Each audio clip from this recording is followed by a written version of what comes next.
Без башлаган бер генә эшне дә ахырына җиткерә алмый торган халыктыр. Менә әле генә сезнең белән дә сөйләшеп утырдык. Гасыр саен милләткә зур мөмкинлекләр ачыла. Бигрәк тә ул 2 гасыр чигенә туры килә. Әмма шушы мөмкинлекләрдән бер вакытта да ахыргача файдаланып кала алмыйбыз.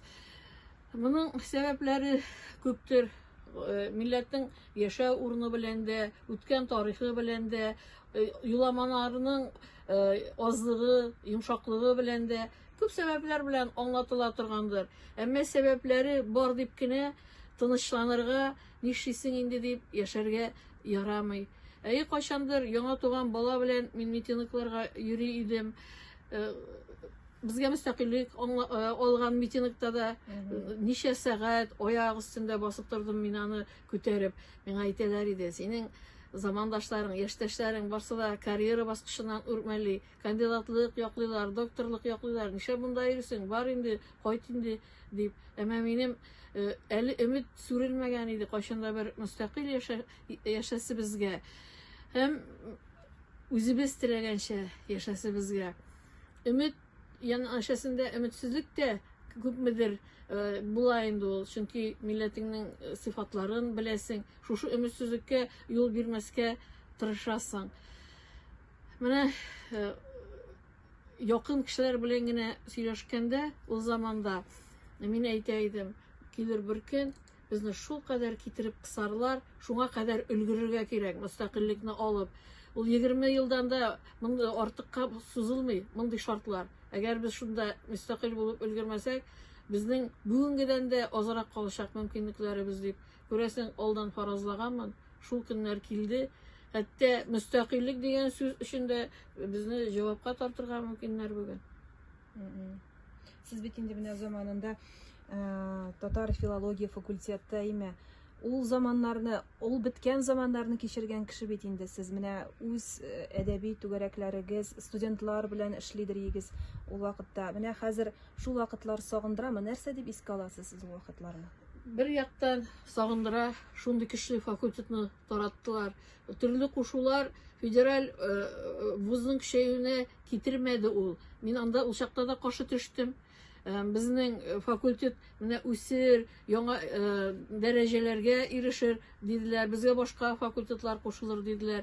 Мин программалардан чыгып, факультетның исеме дә, эчтәлеге дә үзгәрәсен, хәтта безнең үзебезнең башкаларга кушыласын тойдым, моны кисәттем, әмма кызганыч тыңлаучы булмады. Хәзер аның сөенечле яклары шунда калды, күңелдәге хатирәләрдә. Икенче яктан карыйм да әдәбиятны әйдәп баручы яшьләр, төрле урыннарга утырган яшьләр, ерак шәһәрләрнең милли хәрәкәт башлыклары, алар барсы да миндә белем алган студентлар. Рифа ханым, хәзер бит инде шундыйга китте. Без бер-беребезгә күзгә карап, ниндидер гаип сүз, дөресен әйтергә, гаип сүз дә түгел, дөресен әйтергә куркабыз. Менә бөтен әйбер шул интернет сәхифәләре эченә, социаль челтәрләргә кереп бетте. Шуннан гына без хурлыйбыз, шуннан гына кешене мактыйбыз дигәндәй, анда бит төймәгә генә басырга кирәк, әйбер эшлисе юк. Менә бу ничектер безнең арада ниндидер батыраю барлыкка килде, әйме? Һәм менә сез бит гомер буе әдәби тәнкыйтьче буларак кеше сүзенә карап турысын әйткән кеше. Менә хәзер нәрсә дип уйлыйсыз? Менә җавапсыз калган вакытлар булдымы? Рәнҗетермен бу кешене дип әйткән вакытлар булдымы? Бик күп. Хәтта мин үзем әйтергә теләгәннең меңнән берендә әйтмәгәнмендер дип уйлыйм.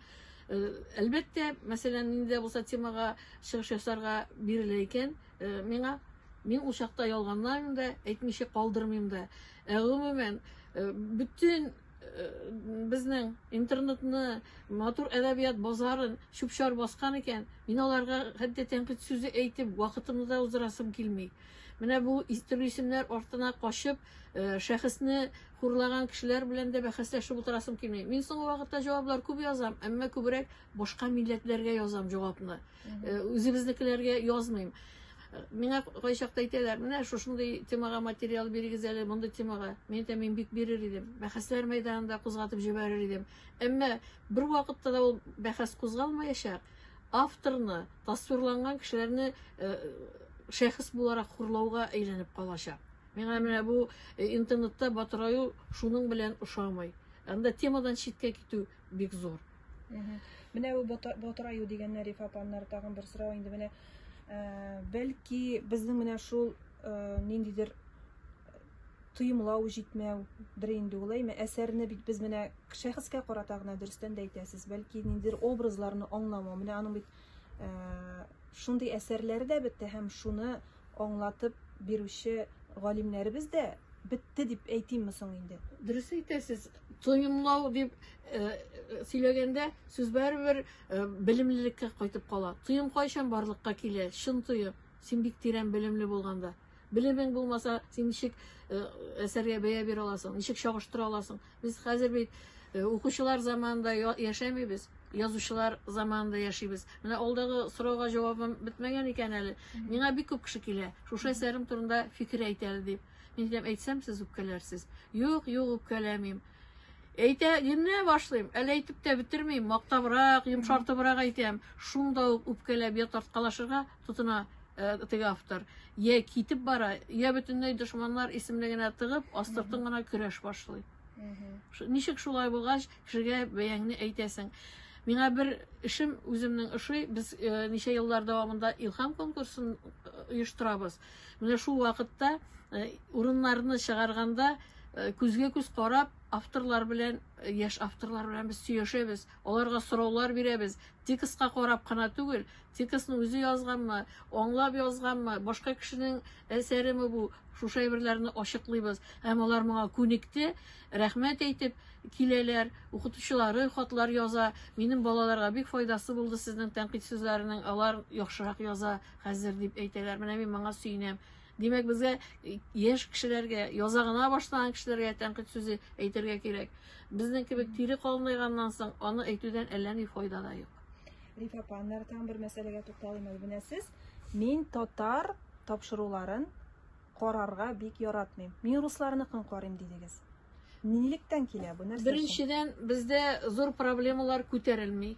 Икенчедән, нинди дә булса проблемалы тапшырулар башланса, гел бер кешеләр анда чыгыш ясый. Мин аларның күбесен бик югары бәяли торган кешеләр, фикерләрен югары бәяли торган кешеләр булмый алар.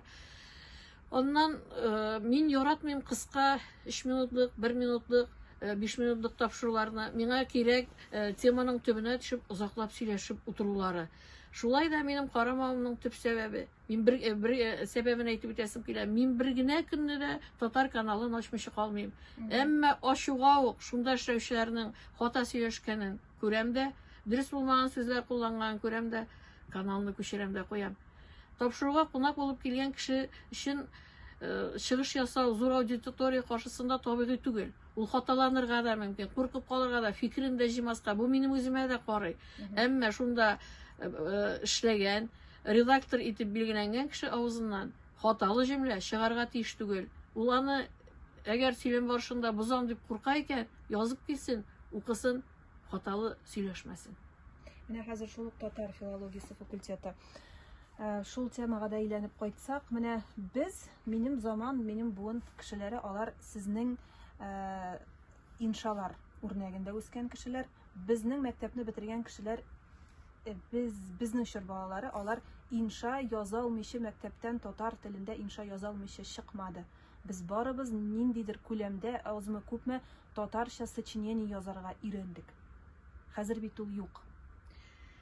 Кызганыч, менә аның юкка чыгуына галимнәр дә өлеш кертте, хәтта дәүләт җитәкчеләре дә өлеш кертте, бигрәк тә ата-аналар. Нигә без балаларга катлаулы әйберләр өйрәтәбез дип кузгалдылар, дәреслекләр, имеш авыр, имеш аларга авыр эшләр бирәләр. Бу нәрсәгә китерде? Татар теленә аш бүлмәсе теле булуда җитә. Нәрсәгә алайса инша язырга, нәрсәгә әдәбият иҗат итәргә, андый телдә генә калсын өчен татар. Менә шуңа килеп тоташты ул. Югыйсә безнең менә татарча дәреслекләр барысы да урыс дәреслекләре үрнәгендә язылганнар иде алар. Аларга караганда алар хәтта җиңелрәк тә иде, биремнәре дә җиңелрәк иде. Әйтмим мин аларда хатасыз иде дип. Аларның үзләрен камилләштерергә кирәк иде. Менә бит Мәхнифләр язган дәреслекләр белән укыдык. Алар безгә авыр тоелмады. Әмма алардан соңгы язылган дәреслекләрне укучы кабул итә алмады. язмыйча, китап укымыйча, телгә өйрәнеп тә, сөйләшергә күнегеп тә булмый. Өйдәге сөйләм ул сүзлек катламының бик аз өлешен генә файдалана. Әгәр тел бетсен дип әйтсәк без, менә шушы ата-анага гына тапшырачакбыз телне өйрәтүне. Мәктәпләрне ябып, классларны ябып, еш кына әйтергә яраталар. Чит ил татарлары бер дигән татарча сөйләшә бит. Күргәнем юк минем аларның бер дигән сөйләшкәнен. Беренчедән докладларын укыйм, әйтик, Төркиядән килгән татарларның тыңлыйм, укыйм, башка илләрдән. Алар бай телле. Әмма анда да күбесе үзләре яшәгән җирлек телен, сүзләрен тыккан булаймы? Икенче яктан сөйләм телләрен тыңлыйм мин аларның. Ул безнең татар теле дәрәҗәсендә бай сөйләм түгел, матур сөйләм түгел. Мин аларга рәхмәтле. Алар үзләре булдыралганча телне чит илдә яшәтә. Әмма бу бик бай, бик камил татар теле дигән сүз түгел. Аларның балалары да киләчәктә татарча сөйләшмәячәк, эшләр булай барса. Әле бит алар чит илдә яшәүче икенче буын татарлар гына, өченче буын татарлар гына. Монда шуңа күрә теге чит илне мисалга китереп, менә бит башка илләрдә тел саклана дигән әйбер дөрес түгел. Икенчедән, менә чит илләрдән килә безгә кунаклар, төрле конференцияләрдә, бәйрәмнәрдә. Кемнәр алар? Нигездә үзебездән яңа гына киткән кешеләр. Минем кызлар Маҗарстанда яшәде, бер кадәр гомер. Кызны ялына чакырганнар, килә әле президент килә дигәннәр, шундагы очрашуга. Кемнән әңгәмә алганнар? Президент килгәч, минем кыздан. Мин әйтәм, кызым, нишләп башка кешедән алмадылар? Әни янда баралар, берсе дә миннән башкалары татарча аңламый иде ди. Бу бит үзебезне алдау белән шөгыльләнү. Алар да алды, без дә алдыйбыз. Татарның иң начар ягы матур күренергә тырышу. Булдыклы күренергә тырышу. Ул көндәлек ямсыз киенсә дә, кунак килгәндә матур киенә. Көндәлектә ипи белән ашкына ашаса да, кунак килгәндә bütün саклаган, качыра үзеннән качыра саклаган ризыгын өстәлгә тезә. Кеше югында талашып яшәгән гаиләгә килеп керсәң дә, тарткалашлары туктала да, елмаеп, синең белән матур сөйләшә башлый. Менә без бит шундый халык, 200-леккә китерә бу безне. Без урыска астан гына йылрык сөркибез. Килгәч, рәхмәт инде, синең аркада без бәхетле яшибез, кеше булдык дибез. Менә бу әйбер дәвам итә һәм ныгый. Әйдәгез әле, менә шул темага тагын киңәйтеп, шушы хәзер безнең күрше республикадагы яшәүче тугандаш дусларыбыз, халыкларыбыз менә бу тирәдә куерган мәсьәләләр хакында сезнең фикерегез ничек? Менә бу төньяк диалекты дигән әйбер килеп керде бит инде, әйме? Күзәтәсезме?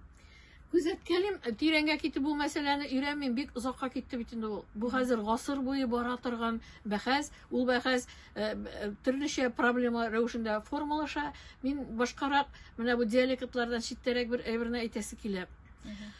Татар тагы да шул дус булырга тырышып, куштанланып, үзенең мәнфәгатьләрен башка территорияләрдәге югалтты.